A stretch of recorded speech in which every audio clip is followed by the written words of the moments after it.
Okay, I got a good question. This is from chapter 7.2, I think number 1. And we're trying to find the probability of a random variable, being greater than a certain value or less than a certain value. Now, what's tricky here is that they're using the z-scores. Oops.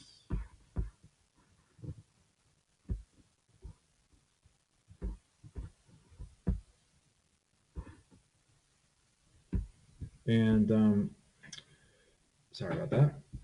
The z-scores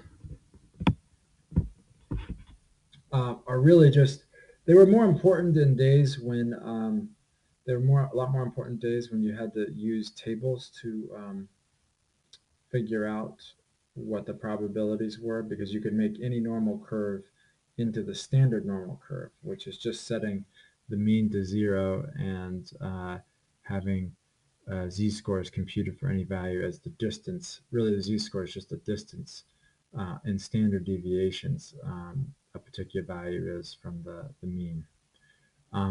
So we can, this is really easy in StatCrunch, and it doesn't matter whether you have z-scores or just regular values. Just hit the StatCrunch button and go to Stat, open up the calculator, and hit normal. Where's normal? There it is. Hit normal.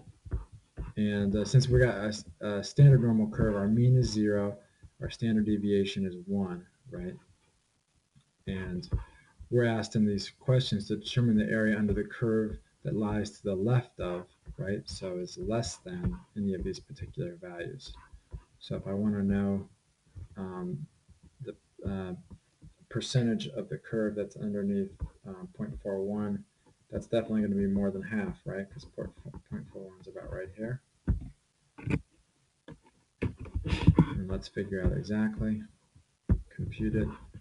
And we're asked to round this to 4 decimal places. So it's what, 0.6591, I think. Check that answer. Okay, good job. And you can see it's just as easy to do any of these other ones. 0.95, that's everything less than about one standard deviation to the right of the mean. So that's going to catch a whole lot of the curve, about what, 83% almost?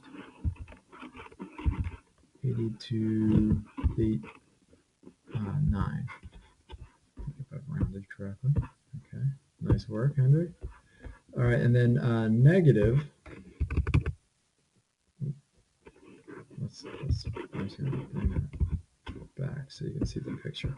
Okay, the negative 0.29, that is going to be, that's about a third of a standard deviation to the left of the mean. So that's going to be right here.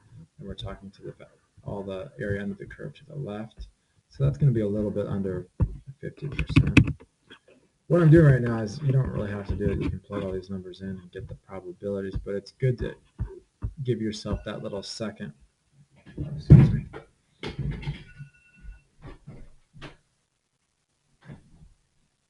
It's good. Sorry about that. It's good to give yourself that little second to try to estimate in your mind and give you an intuitive sense of the probabilities. So about 38.6%. Okay. And then the last one, that's almost a whole standard deviation to the left of the mean. So this isn't going to catch as much of the curve, right? You can see they give you that nice red display, and that's the probability corresponds to this red area under the curve, right? So you've got, what, about a 22% chance of being more than 0.76 standard deviations to the left.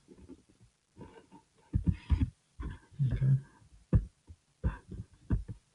So that's how to use the StatCrunch calculator to do these. If you've got a z-score instead of an x, all that means is that you're working with a standard normal curve with a mean of 0 and a standard deviation of 1. Hope that helps.